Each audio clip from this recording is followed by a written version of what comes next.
नाज़रीन, FIA cyber reporting centre रात के बताएं जी क्या टाइम हो रहा है? 11:21। 11:21 हो रहे हैं और सुबह के मेरा ख्याल है 4-5 बजे भी आप यहीं पर थे? बिल्कुल यहीं पे था, इस गेट पे था।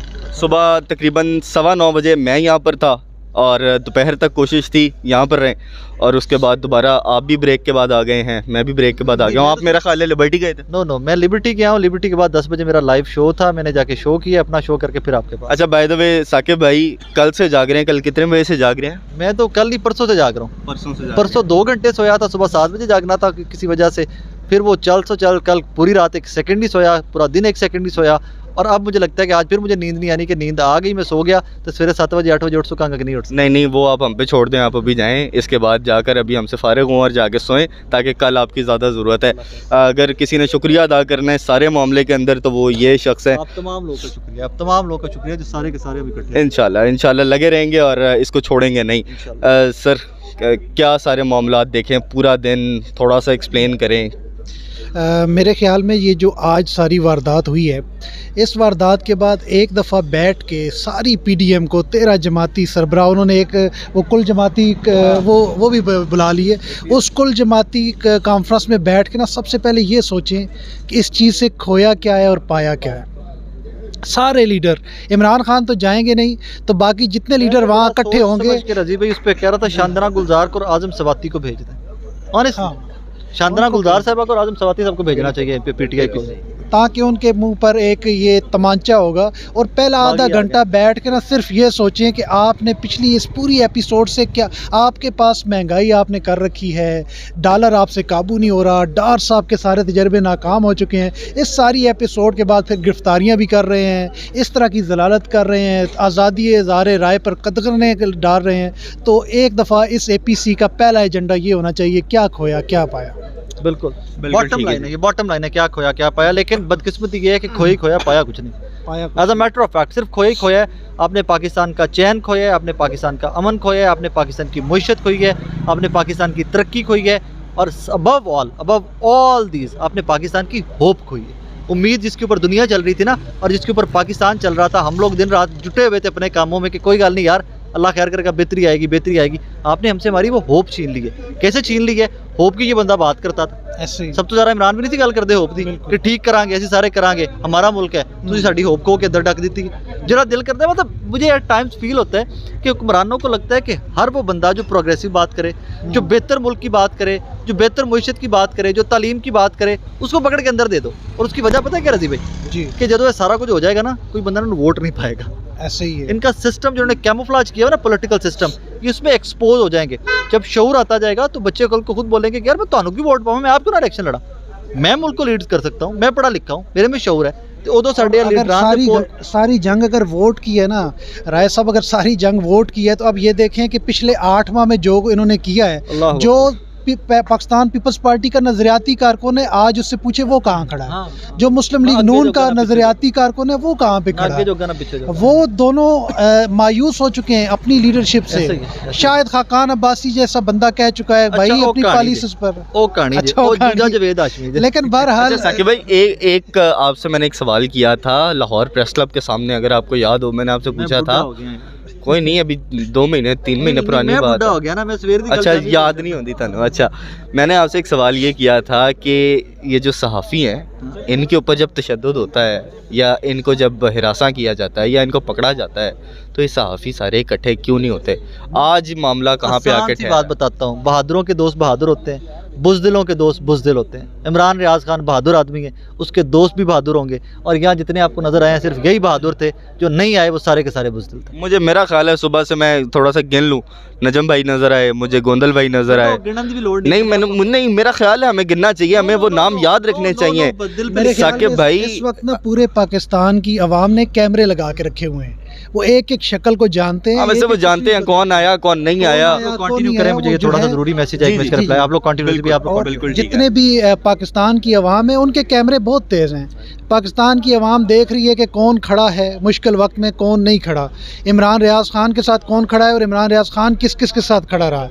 जिस सहाफ़ी के साथ ज़्यादती हो, वो अहमद नूरानी हो, वो असतूर हो, वो हामिद मीर हो, इमरान रियाज खान मुश्किल वक्त में उनके साथ बोला है, उसने किसी का मजाक नहीं उड़ाया। और आज आसमा शराजी साहिबा मजाक उड़ाती हैं, टॉन्ट करती हैं कि यूट्यूबर कहती हैं। यूट्यूब को इमरान रियाज खान ने मजबूरी से चुना है, वो 15-20 साल से सहाफ़त जब वो बातें आप मेन स्ट्रीम मीडिया के ऊपर नहीं करने देंगे, जो सच है, जो हक की आवाज़ है, वो जब आप पैमरा के थ्रू, पैमरा की कदगनों के थ्रू, अपने इंफॉर्मेशन मिनिस्टर्स के थ्रू या फिर बड़े ओहदों के थ्रू जब आप उसके ऊपर एक कालक मल देंगे, तो फिर उसके बाद यूट्यूब के ऊपर ही आना पड़ेगा। और उसके बाद मुझे ये अफसोस होता है कि मुझे जब ये कहना पड़ता है कि पीका लॉ, वो ये पिछले दौर हुकूमत के अंदर ही लगा, वो पीका लॉ जो है वो आज आकर वो इमरान भाई आज उसको फेस कर रहे हैं। 2016 के बाद उसके अंदर अमेंडमेंट्स जो हुई वो बिल्कुल वो अभी लेटेस्ट गवर्नमेंट के अंदर हुई, आप उसको चेंज कर सकते थे, खान साहब के पास वो राइट था, उन्होंने वो नहीं किया। लेकिन ये बात कितनी अफसोसनाक लगती है आपको कि जब ये तमाम सहाफ़ी इस तरह की बातें करते हैं और उसके ऊपर जब इजहार राय के ऊपर जब ये उनके ऊपर तशद्दुद किया जाता है या फिर ये सलूक उनके साथ किया जाता है। अरशद शरीफ हमारे सामने एक बड़ी मिसाल है, जितने पर्चे हो रहे हैं वो सारे आपके सामने मिसाल हैं, क्या कहेंगे?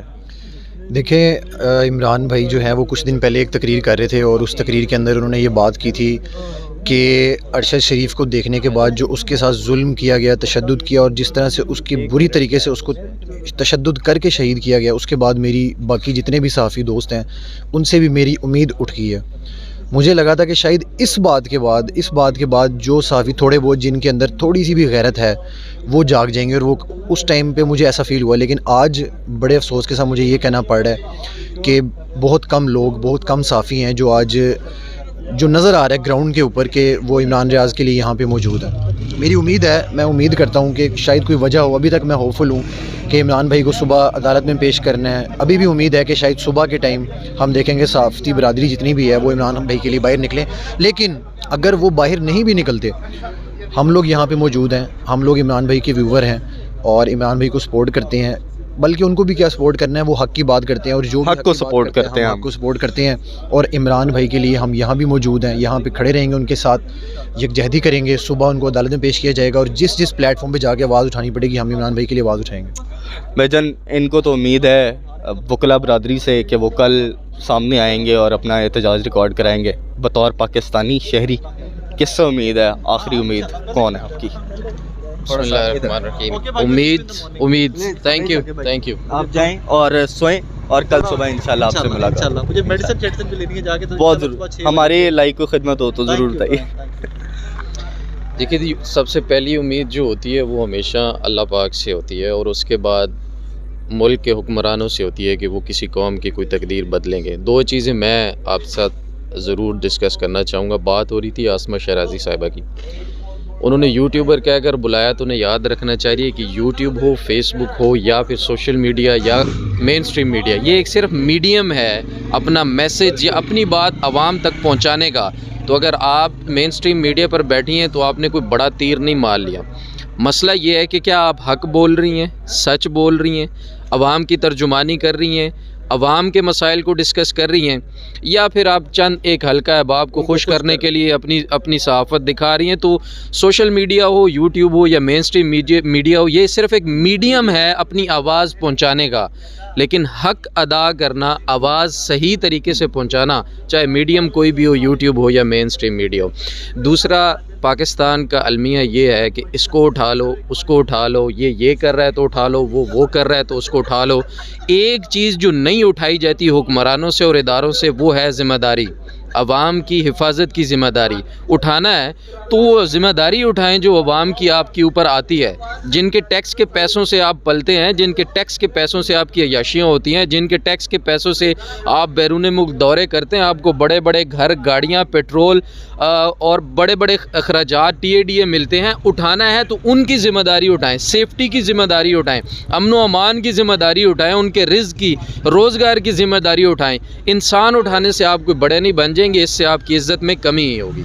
अभी मुझे याद आ रहा था, सुबह ही एक दोस्त थे, वो जब यहाँ पर हमारे साथ आए तो उन्होंने जब ये अरावल दस्ते देखे तो उनके ज़ुबान से ये लफ्ज़ निकला कि यार काश ये कभी हमें हिफाजत देने के लिए भी इतनी जल्दी और इतने जोशो जज्बे से आएँ कि ये हम हमारी किसी हिफाजत के लिए जा रहे हैं। तो फ़िलहाल इस सेशन को आज यहाँ पर एंड करते हैं। अभी कुछ देर हम यहीं रुकेंगे और देखेंगे कि मज़ीद क्या सूरत हाल है। लेकिन एक आखिरी बात जो करना बहुत ज़रूरी है वो ये है कि पकड़ लें जिसको पकड़ना है, जिसको पकड़ना चाहते हैं आप पकड़ लें, लेकिन हमारा आपसे सिर्फ एक सवाल है, बाकी तमाम सवाल साइड पर।